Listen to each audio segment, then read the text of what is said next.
brinco de ouro e eu queria fazer uma perfuração com ele. Pode?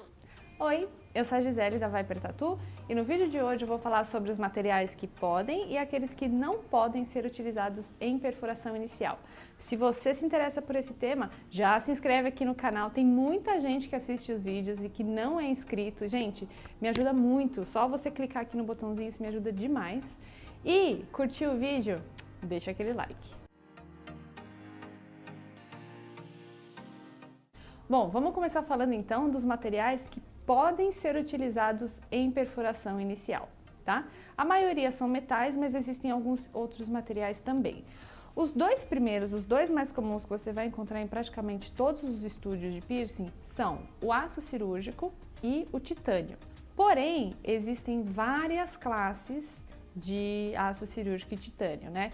E dentro de uma categoria de joia de aço cirúrgico, por exemplo, a gente tem joias de melhor e de pior qualidade. Qual é o tipo de joia que a gente utiliza num estúdio, um estúdio bacana, um profissional bacana, ele vai trabalhar com qual tipo de aço cirúrgico? Vai ser o aço cirúrgico ASTM F138. Você fala, meu Deus do céu, mas o que é isso? Quando a gente compra as joias, a gente vai em fornecedores que fornecem joia desse modelo. Por quê? Como eu já expliquei no vídeo, eu vou deixar o link aqui, tá? Explicando a diferença entre o aço cirúrgico e o titânio. Eu expliquei já que o aço cirúrgico ele não é um metal presente na natureza. Uma joia feita em aço cirúrgico, ela é feita por uma liga, ou seja, uma mistura de metais, tá? E, por exemplo, no aço cirúrgico a gente tem ferro, níquel, cromo. É isso que eu falei, amigo? Acho que é o cromo.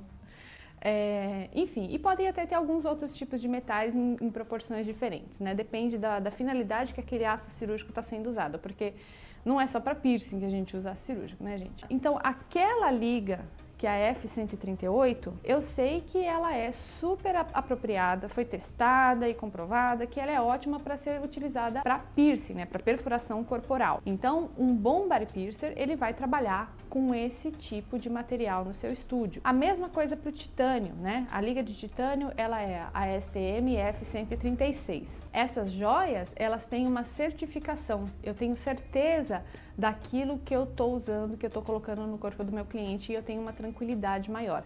Então, é muito comum você chegar num estúdio com uma joia que você já tem, que você fala assim, eu tenho esse piercing aqui que ele é de aço cirúrgico, posso perfurar com ele? Aí vai depender um pouco do profissional. Vai ter profissional que vai falar assim, olha, eu até faço a perfuração com a sua joia, mas eu não me responsabilizo por algum problema que você possa vir a ter com essa joia, porque a joia é sua. Então, ele pede lá para você assinar um termo que você fala tudo bem, eu assumo qualquer risco que tenha.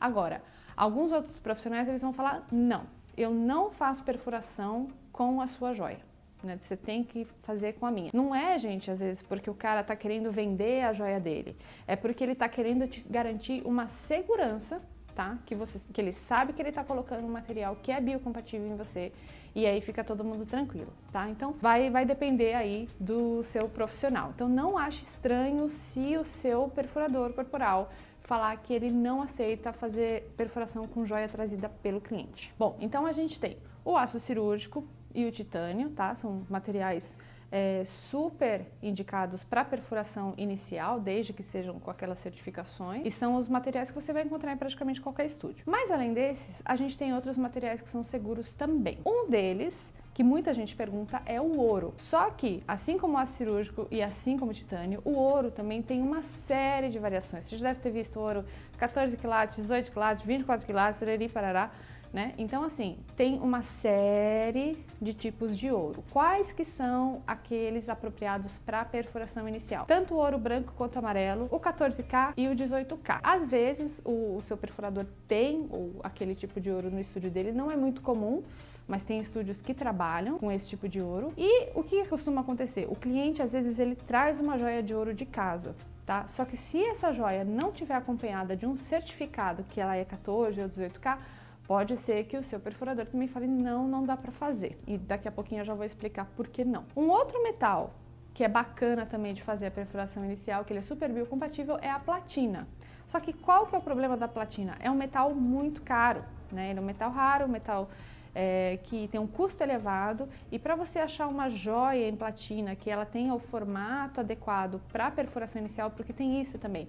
Cada local do corpo existe um tipo de formato de joia que eu posso colocar. Eu não posso pôr qualquer formato de joia em qualquer local, tá? Principalmente numa perfuração inicial. Então a platina, embora seja um metal bom para perfuração inicial, ela é um metal raro e caro e é difícil de achar. Eu mesma nunca vi um piercing de platina, tá? Mas daria para fazer. E nessa categoria aí de materiais que seriam bons, mas que são muito raros de encontrar, a gente tem alguns outros também que eu não vou falar porque eu acho que, como eles são muito difíceis de achar, não vem ao caso, mas eles até existem. E a gente tem alguns outros materiais também que não são metais, mas são apropriados para perfuração inicial. Um deles é eu vou ter que ler porque é muito difícil, é o PTFE, politetrafluoroetileno, tá? Esse é o material que ele é indicado.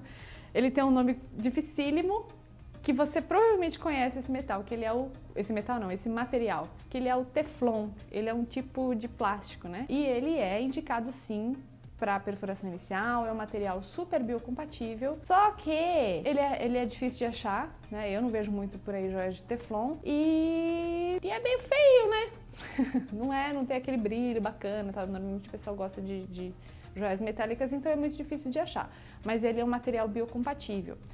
Quando você fica internado no hospital, por exemplo, que você tem que fazer um acesso, aquele plastiquinho que fica lá é Teflon, ele pode ficar em contato com a sua pele e que fica tudo bem, é um material biocompatível. Nesse sentido também, tem um outro material que chama Bioplast, que ele foi desenvolvido especialmente para perfuração corporal e que ele pode ficar também ali em contato com a sua pele sem problema, ele pode ser usado para perfuração inicial, só que ele é um plastiquinho branco, né? É feio. E alguns lugares trabalham com ele em quais circunstâncias? Às vezes você faz uma perfuração que você mandou fazer uma joia específica, ou você está com algum tipo de inflamação no local, você não quer tirar a joia, você não quer perder o furo, e aí você deixa aquele bioplast ali por caráter provisório, e aí depois você troca para uma joia de metal, né? Ou qualquer outra joia que te agrade, enfim. Então assim, dá para você usar o bioplast também. Embora ele não seja muito comum, ele existe. Esses são, então, os materiais indicados para perfuração inicial. Agora vamos falar, então, dos outros materiais que não são indicados para perfuração inicial. Bom, o primeiro é o ouro, que não é nem 14 nem 18K, né? E o segundo, que muita gente costuma ter um brinquinho em casa, que quer fazer a perfuração já com ele, é a prata. Gente, a prata não pode ser usada, em hipótese alguma, para perfuração inicial. Por quê? Quando a gente faz a perfuração, naquele local, a gente furou o tecido, então ali ele vai entrar em contato com a sua corrente sanguínea, né? Então vai sair sangue ali naquele local e vai ter um material biológico ali que vai estar tratando de cicatrizar aquela área, né? Esse fluido biológico em contato com o metal da prata, ele desgasta a prata. Então, e você já deve ter percebido que a prata ela vai escurecendo com o tempo, né? Então, esse material biológico ela acelera esse processo aí de degradação do metal, e essa coisinha escura da prata, assim em contato com a sua pele, ela mancha. Tem gente que às vezes usa o brinco de prata aí por muito tempo, que depois fica lá um pontinho preto no local, né? Então, joia em prata não pode ser aplicada em perfuração inicial. Outro material que também não pode ser usado em perfuração inicial e que algumas pessoas usam isso para alargador principalmente, é o acrílico, tá? Porque o acrílico é um plástico, né? Que, portanto, é derivado do petróleo, que ele vai se degradando com esse contato com o seu material biológico. E aí, essa degradação, ela não é visível a olho nu, mas se você olha com uma lente, você percebe que vão se criando microfissuras. E nessas fissuras se deposita sujeira, bactérias, tá? E coisas que podem levar a uma infecção. Então, a gente não faz perfuração inicial com joias em acrílico, e também por um motivo semelhante a gente não faz com joias em silicone, tá? Que ele vai se degradando com o tempo também. E por fim, uma última classe de materiais que não deve ser utilizada em perfuração inicial são materiais de origem orgânica, tá? Aí entra madeira, osso, chifre, tá? E qualquer outro tipo de material que tenha origem orgânica não deve ser utilizado em perfuração inicial, porque esses materiais eles vão se degradando com o tempo, eles vão apodrecendo com o tempo e vão apodrecendo ali dentro do seu corpo. Então eles não podem ser utilizados porque você pode ter uma contaminação e uma infecção por conta disso, tá? Agora veja bem, eu estou falando aqui que você não pode usar ouro, prata, acrílico, silicone, materiais orgânicos para perfuração inicial, tá? Uma vez que você fez a perfuração com material adequado e esse furo já está cicatrizado, depois que ele cicatrizar, você pode colocar qualquer material que você conseguir colocar ali, tá bom? Aí não tem restrição. Claro, né, gente? Sempre faça a higienização adequada da joia antes de colocar no seu corpo, mesmo que o furo já esteja cicatrizado, tá? Porém, esses materiais, que eles não são tão biocompatíveis, o uso correto deles deve ser assim: você usa, passa o dia com eles, chega em casa, né, na hora de dormir, você tira, você faz a higiene do local, e aí você pode até deixar o furo sem joia, né, e voltar com aquela joia de repente no dia seguinte. Ou o que eu faço, o que eu recomendo é, enquanto você não está usando aquela joia, deixa no local uma joia de aço cirúrgico ou de titânio ou de outro material biocompatível, porque dependendo da perfuração, principalmente se ela for recente, às vezes só de você ficar uma noite sem ou algumas horas sem, o seu furo pode fechar, tá? Então deixa ali, tenha sempre uma joia de reserva de aço cirúrgico ou de titânio, e depois que cicatrizou, fique à vontade para usar qualquer joia que você achar bonita, que te interesse, né? Mas depois volta com a joia apropriada. Existe um motivo porque a gente tem essas joias, tá bom? E nisso você precisa considerar o tipo do material e o formato. Também não adianta estar ali com uma joia que é de um material biocompatível, mas que o formato é inadequado e fica machucando a sua pele. E aí, curtiu? Aprendeu uma coisa nova hoje? Gente, eu fico muito feliz de compartilhar meu conhecimento com vocês. Ah, e fica ligado que na semana que vem eu vou falar da diferença entre queloide e granuloma. Muita gente confunde os dois, muita gente já teve algum dos dois em algum momento e não sabe exatamente o que é.